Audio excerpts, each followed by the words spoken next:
யாழ்ப்பாணம் தையட்டி பகுதியில் தனியார் காணிகளில் சட்டவிரோதமாக அமைக்கப்பட்ட திஸ்ஸவிகாரைக்கு எதிராக போராட்டம் ஒன்று கடந்த 3ஆம் தேதி முன்னெடுக்கப்பட்டிருந்தது. இந்த நிலையில் இந்த தையட்டி விகாரை ஆக்கிரமிப்புக்கு எதிராக ஒருபுறம் போராட்டம் நடக்க, அதே நேரத்தில் ஒரு கடை திறப்பு விழாவுக்கு மக்கள் கூட்டம் கூட்டமாக அலைமோதி இருப்பதாக தமிழ் சங்கத்தின் தற்போதைய அரசியல் வீழ்ச்சியை அப்பாட்டமாக காட்டுவதாகவும் பலர் விமர்சனம் முன்வைத்திருக்கிறார்கள். நிலம் என்பது ஒரு இனத்தின் உயிர் நாடி. அந்த நிலம் பறிபோகும் போது வீதிக்கு வராத மக்கள் ஒரு வணிக வளாகத்தின் கவர்ச்சிகரமான விளம்பரங்களுக்கு பின்னால் ஓடுவது ஒரு தேசிய இனத்தின் தோய்ந்த அடிமைத்தனத்தையே காட்டுவதாகவும் குறிப்பிட்டிருக்கிறார்கள். இந்த மக்களை வெறும் வாக்கு எந்திரங்களாக மட்டும் பார்க்கும் அரசியல்வாதிகள் போராட்டங்களை ஒரு சடங்காக மாற்றிவிட்டார்கள். தலைமைகளின் மீதான நம்பிக்கை இனம் ஒரு புறம் இருந்தாலும் சொந்த நிலம் பறிபோவதை விட ஒரு கடை திறப்பு விழா முக்கியம் என கருதும் மக்களின் மனநிலை பாரதூரமாக இருக்கிறது.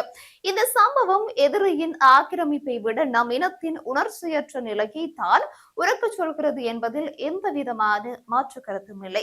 அரசியல் அதிர்வை ஏற்படுத்தும் என எதிர்பார்க்கப்பட்ட இந்த தையட்டி போராட்டம் எந்த விதமான சலனமும் இன்றி ஒரு சாதாரண நிகழ்வாக முடிவுக்கு வந்திருப்பது மிகப்பெரிய கவலையை அளிக்கிறது. நில ஆக்கிரமிப்பு என்ற பாரிய அச்சுறுத்தலை விட ஒரு சாதாரண கடை திறப்பு விழா மக்களை பெருமளவில் ஈர்த்திருப்பது ஒரு தேசிய இனமாக நாம் எவ்வளவு தூரம் உணர்விழந்து போயிருக்கோம் என்பதை மிகவும் அப்பாட்டமாக காட்டுகிறது. உரிமை போராட்டங்களை வெறும் சடங்காக மாற்றி அரசியல் தலைமைகளும் வாழ்வாதார போராட்டத்தை வேடிக்கையாக கருதும் மக்களும் இருக்கும் வரை ஆக்கிரமிப்புகள் அங்கீகரிக்கப்பட்டு ஒன்றாகவே மாறும். இது வரும் போராட்டத்தின் தோல்வி அல்ல, தமிழ் மக்களின் கூட்டு மனசாட்சி அடைத்திறக்கம் மாறிய சரிவாக இருக்கிறது. இது ஒரு புறம் இவ்வாறாக இருக்க, ஜோன்சன் பெர்னாண்டோ சிஐடியில் முன்னிலையாகியுள்ளார். முன்னாள் அமைச்சர் ஜோன்சன் பெர்னாண்டோ நிதி குற்ற விசாரணை பிரிவில் இன்று காலை முன்னிலையாக இருக்கிறார். சதோசா நிறுவனத்திற்கு சொந்தமான லொரி ஒன்றை தவறாக பயன்படுத்தி அரசாங்கத்திற்கு நிதி இழப்பை ஏற்படுத்தியதாக கூறப்படும் சம்பவம் தொடர்பான விசாரணைகளுக்காக அவர் நிதி குற்ற விசாரணை பிரிவுக்கு இன்றைய தினம் அழைக்கப்பட்டிருக்கிறார். அதற்கமைவாக முன்னாள் அமைச்சர் ஜோன்சன் பெர்னாண்டோவை இன்றைய தினம் நிதி குற்ற விசாரணை பிரிவில் முன்னிலையாகுமாறு அழைப்பு விடுக்கப்பட்டிருந்தது. அதற்கமைவாக குற்றவியல் விசாரணை பிரிவில் முன்னிலையாக இருக்கிறார். நிதி குற்ற புலனாய்வு பிரிவினரால் முன்னாள் அமைச்சர் ஜோன்சன் பெர்னாண்டோவின் மகன் ஜோஹான் பெர்னாண்டோ கடந்த வாரம் கைது செய்யப்பட்டிருந்தார். அதன்படி அவரை எதிர்வரும் 2026ஆம் ஆண்டு ஜனவரி மாதம் 9ஆம் தேதி வரை விளக்கமறியலில் வைக்குமாறு வத்தளை நீதவான் நீதிமன்றம் கடந்த 31ஆம் தேதி உத்தரவு பிறப்பித்திருந்தது. அத்துடன் சதோச நிறுவனத்தின் போக்குவரத்து பிரிவுக்கான முன்னாள் முகாமையாளர் கைது செய்யப்பட்டதுடன் நீதவானின் உத்தரவுக்கு அமைய அவரும் விளக்கமறியலில் வைக்கப்பட்டிருப்பதும் ஒரு குறிப்பிடத்தக்க விடயமாக இருக்கிறது. இவையாவும் இவ்வாறாக ஒரு புறம் இருக்க, சூரிய சக்தி திட்டத்தில் ஊழல் நடைபெற்றிருப்பதாக ஸ்ரீதரன் எம்பிக்கு எதிராக முறைப்பாடு செய்யப்பட்டிருக்கிறது. பூனகரி பகுதியில் மேற்கொள்ளப்பட்ட சூரிய சக்தி திட்டத்தில் முறைகேடு நடைபெற்றிருப்பதாகவும் அதில் யாழ்ப்பாண மாவட்ட நாடாளுமன்ற உறுப்பினர் சிவஞானம் ஸ்ரீதரன் சம்பந்தப்பட்டுள்ளதாகவும் சிவில் புலனாய்வு முன்னணி இளஞ்சம் மற்றும் ஊழல் விசாரணை ஆணைக்குழுவில் முறைப்பாடு செய்யப்பட்டிருக்கிறது. இது தொடர்பில் சிவில் புலனாய்வு முன்னணியின் ஒருங்கிணைப்பாளர் சஞ்சய மகாவத் தெரிவித்த கருத்தின்படி 2024ஆம் ஆண்டு ரணில் அரசாங்கத்தின் போது இந்த திட்டம் ஜனாதிபதி தேர்தலுக்கு முன்னர் செப்டம்பர் 18ஆம் தேதி அவசரமாக ஒரு தனியார் நிறுவனத்திற்கு வழங்கப்பட்டிருக்கிறது. சம்பவர் என்ற நிறுவனத்திற்கு இந்த திட்டத்தை வழங்குவதில் ஸ்ரீதரன் எம்பி இடைத்தரகராக செயல்பட்டதாகவும் குறித்த நிறுவனம் அதன் ஊழியர் சேமலாப நிதியை செலுத்தாததால் மாதத்திற்கு 5 மில்லியன் அபராதம் விதிக்கப்பட்டுள்ள நிறுவனமாக இருக்கிறது. அதன் பின்னர் யுனைடெட் சோலார் பவர் என்ற நிறுவனத்தை நிறுவி காலாவதியான சூரிய மின்சக்தி திட்டத்திற்கான ஒப்பந்தங்களை புதிய நிறுவனத்தின் மூலம் செயல்படுத்தப்பட்டு அனுமதி பெறப்பட்டிருக்கிறது. ஆனால் சன்பவர் நிறுவனத்தின் இயக்குநர்கள் கூடவே குறித்த நிறுவனத்தின் இயக்குநர்களாக செயல்பட்டிருக்கிறார்கள். இந்த சூரிய மின்சக்தி திட்டத்திற்காக கிளிநொச்சி பிரதேசத்தில் 70 மில்லியன் ரூபாவில் 120 ஏக்கர் காணியும் பெறப்பட்டிருக்கிறது. இந்த காணியின் உட்கட்டமைப்பு வசதிகளை மேற்கொள்வதற்கான திட்டம் சிவஞானம் ஸ்ரீதரன் எம்பிக்கு வழங்கப்பட்டிருக்கிறது.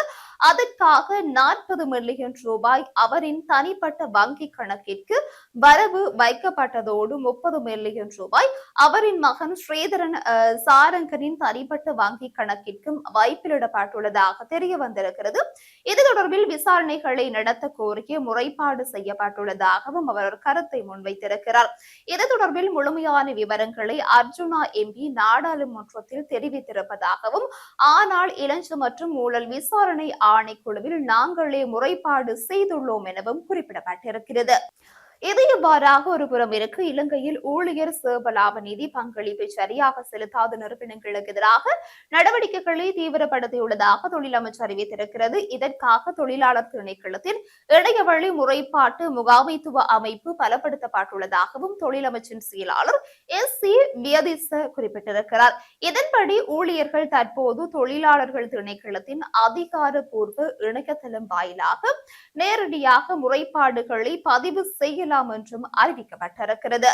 அதற்கமைய தொடர் விவரங்களை வழங்கும் நபர்களுக்கு சம்பந்தப்பட்ட நிறுவனத்தின் மீது எடுக்கப்பட்ட நடவடிக்கைகள் குறித்து உடனுக்குடன் அறிவிக்கப்படும் என்றும் ஊடகங்களில் செய்தி வெளியிட்டிருக்கிறது. இந்த நிலையில் தவறிழைக்கும் நிறுவனங்களுக்கு முதலில் முறையான அறிவித்தல் அனுப்பப்படுவதுடன் பின்னர் நிறுவன பிரதிநிதிகளுடன் நேரடியாக பேச்சுவார்த்தை நடத்தி நிலுவைத் தொகையை மீட்க அதிகாரிகள் முயற்சிப்பார்கள் என தொழிலமைச்சின் செயலாளர் குறிப்பிட்டிருக்கிறார். இதற்கு பின்னரும் நிறுவனங்கள் நிதி செலுத்த தவறினால் சட்ட ரீதியான நடவடிக்கைகள் எடுக்கப்பட்டு அபராதத்துடன் கூடிய நிலுவைத் தொகை வசூலிக்கப்படும் என்றும் அவர் குறிப்பிட்டிருக்கிறார். 2015ஆம் ஆண்டு முதல் தற்போது வரை 22,450 நிறுவனங்கள் ஊழியர் சேமலாப நிதியை செலுத்துவதில் தவறிழைத்துள்ளதாக நிதியமைச்சு நாடாளுமன்றத்தில் தெரிவித்திருக்கிறது. இவற்றில் மொத்த நிலுவைத் தொகை 3,498 கோடி ரூபாவிற்கும் அதிகம் என மதிப்பிடப்பட்டிருக்கிறது. 1958ஆம் ஆண்டின் 15ஆம் இலக்க ஊழியர் சேமலாப நிதி சட்டத்தின் கீழ் உருவாக்கப்பட்ட இது இலங்கையின் மிகப்பெரிய சமூக பாதுகாப்பு திட்டமாக இருக்கிறது. சட்டத்தின்படி ஊழியர்கள் தங்கள் மாத வருமானத்தில் குறைந்த 8% பங்களிக்க வேண்டும். அதேவேளை முதலாளிகள் 12% பங்களிக்க வேண்டும். 2024 இறுதி நிலவரப்படி இந்த நிதியத்தின் சொத்து மதிப்பு 4.4 டிரில்லியன் ரூபாவாக இருக்கிறது. ஓய்வூதிய கால ஆதரவு மட்டுமன்றி வீட்டுக்கடன் உத்தரவாதம், மருத்துவம் மற்றும் வீட்டு தேவைகளுக்காக ஒரு பகுதியை திரும்ப பெறும் வசதிகளையும் இது வழங்குகின்றமை குறிப்பிடத்தக்கதாகும்.